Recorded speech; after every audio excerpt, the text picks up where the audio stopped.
જી માતાજી મિત્રો, પુષ્પાની રસોઈમાં તમારું સ્વાગત છે। આજે આપણે ના ઈસ્ટ ના ઓવન વગર એકદમ બજારમાં મળતી બ્રેડ આજે આપણે ઘરે બનાવીશું। તેના માટે મેં બાઉલ લઈ લીધો છે। એકદમ ટેસ્ટી એવી અને હેલ્ધી એવી બ્રેડ બનાવવાની છે। તેના માટે અડધા કપ જેટલું મેં દૂધ લઈ લીધું છે। દૂધ નવશેકું ગરમ જોઈએ, એકદમ ઠંડુ પણ ના હોવું જોઈએ અને એકદમ ગરમ પણ ના હોવું જોઈએ। આપણે આંગળી અડીએ તો આપણને ગરમ ના લાગે એટલું ગરમ કરવાનું છે। અને એક નાની ચમચી જેટલું મેં વિનેગર લીધું છે, જે આપણે ચાઇનીઝ ફૂડમાં ઉપયોગ કરીએ છીએ તે વિનેગર લેવાનું છે, એક ચમચી જેટલું। હવે તેને સરસ મિક્સ કરીને 5 મિનિટ માટે રેસ્ટ આલીશું। 5 મિનિટ જેવું થઈ જવા આવી છે। એક ચમચી જેટલું તેલ લઈ લેવાનું છે, એક મોટી ચમચી છે તેટલું લેવાનું છે, અને 1.5 ચમચી જેટલી ખાંડ લઈ લઈશું। તેને સરસ મિક્સ કરી લઈશું, જેથી ખાંડ સરસ ઓગળી જાય। જો ખાંડનો પાવડર હોય તો તમે તે પણ લઈ શકો છો, પણ આપણે તે આ રીતે મિક્સ કરશું એટલે સરસ ઓગળી જ જાય છે। એકાદ મિનિટ માટે સતત ચલાવતા રહેવાનું છે, જેથી ખાંડ સરસ ઓગળી જાય। ખાંડ ઓગળી ગઈ છે। હવે દહીં લઈ લઈશું।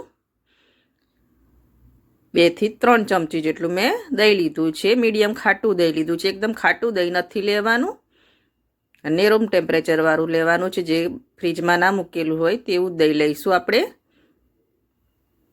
તેને પણ સરસ મિક્સ કરી લઈશું।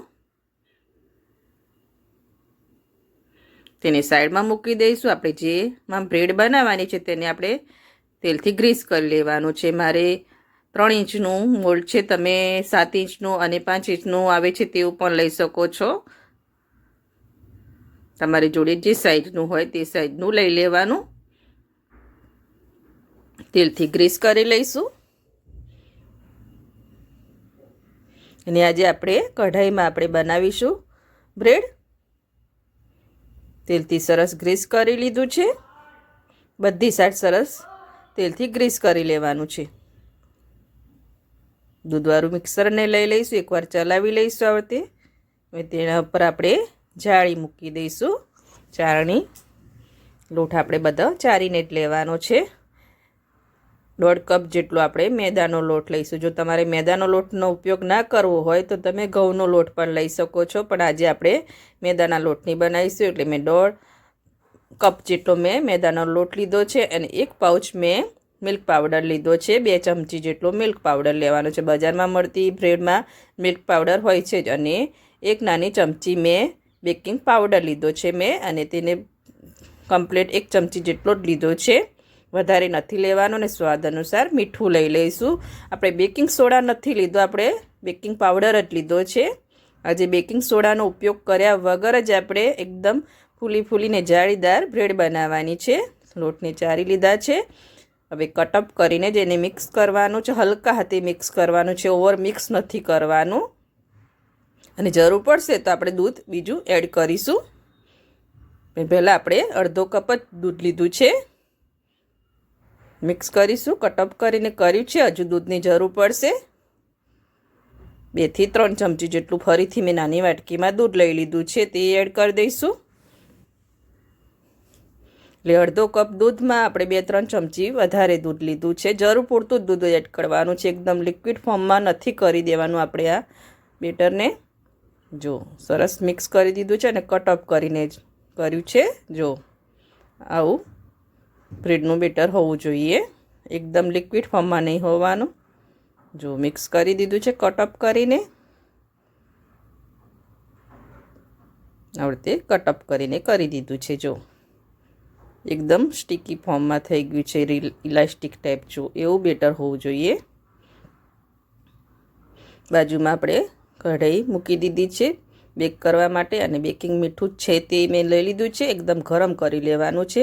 તેની અંદર તમે સ્ટેન્ડ પણ મૂકી શકો છો અને ડીશ પણ મૂકી શકો છો। હવે આપણે બેકિંગ સોડાનો ઉપયોગ નથી કર્યો, તેના લીધે આપણે ઈનોનો ઉપયોગ કરીશું। ઈનો લેમન ફ્લેવરનો હોય તો પણ ચાલે, અને બ્લુ ફ્લેવરનું પેકેટ હોય તો પણ ચાલે। એક આખું પાઉચ આપણે લઈ લઈશું અને બ્રેડના બેટરમાં સરસ તેને મિક્સ કરી લઈશું। આ રીતે કટઅપ કરીને જ કરવાનું છે, જેથી આપણી બ્રેડ એકદમ જાળીદાર બને અને સોફ્ટ।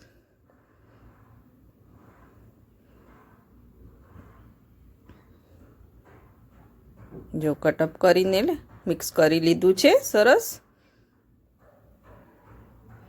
એકદમ સ્ટીકી ટાઈપનું બેટર થઈ ગયું છે આપણું બ્રેડનું. હવે મોલ્ડ લઈ લઈશું, તેમાં બેટર એડ કરી દઈશું.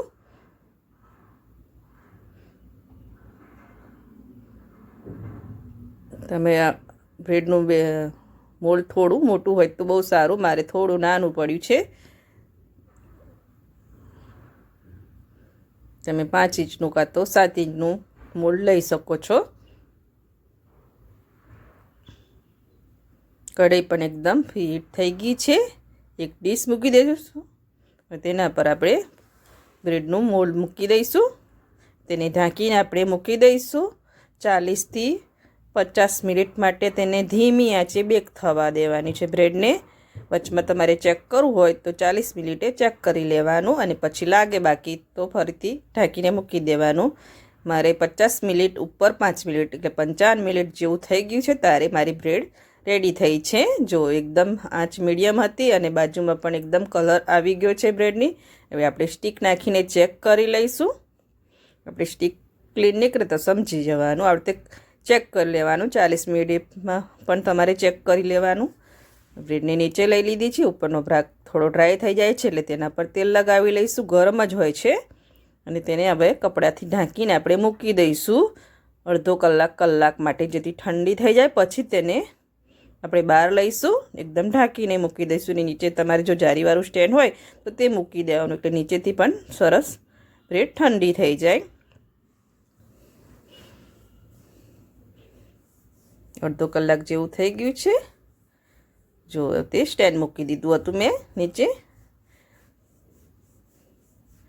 ચપ્પાની મદદથી આપણે ચારે બાજુ આ રીતે ફેરવી લઈશું અને બ્રેડને બહાર લઈ લઈશું મોલ્ડમાંથી. ઈનોનો ઉપયોગ કરવાથી બ્રેડ એકદમ સોફ્ટ અને ફૂલી બને છે, એટલે બેકિંગ સોડાની જગ્યાએ તમે ઈનોનો ઉપયોગ કરજો. જો એકદમ બ્રાઉન આપણી બ્રેડ બની ગઈ છે. જો એકદમ તેને આપણે પ્લેટમાં લઈ લઈશું. જો એકદમ બ્રાઉન છે ને એકદમ સોફ્ટ છે. જો તમારું મોલ્ડ જો મોટું હશે તો તેની સાઈઝ થોડી મોટી થશે. મારું મોલ્ડ થોડું 3 ઇંચનું જ હતું, તેથી શેપ નાનો પડ્યો છે.